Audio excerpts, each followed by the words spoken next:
আসসালামু আলাইকুম সুপ্রিয় বন্ধুরা, দেখেন তো এই যে ভিডিওতে দেখা যাচ্ছে এগুলো কি বলতে পারবেন?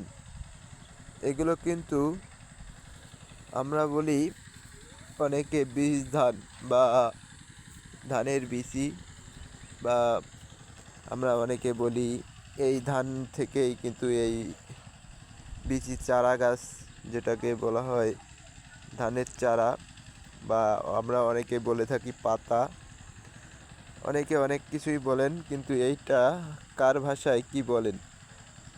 এই যে ভিডিওটা যে দেখছেন বা যারা দেখছেন, আপনাদের কোন জেলার যে ভাষা সেই ভাষায় বলেন তো এই ধানের এইগুলোকে কি বলে? এই একটা ধানের থেকেই কিন্তু একটা গাছের জন্ম।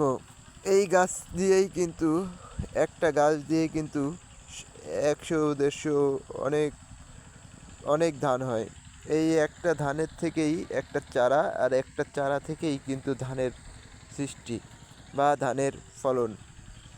আপনারা বলবেন এই পাথরটা দেখেন, জায়গায় জায়গায় কিন্তু অনেক পাথর কম, আবার অনেক বেশি। পাথরটা কিন্তু অনেক সুন্দর এবং অনেক ভালোই বড় বড় হয়েছে। এই পাতা দিয়েই কিন্তু জমিতে আবার এখান থেকে তুলে লাগানো হবে। ধন্যবাদ, আপনারা কমেন্ট করে যাবেন।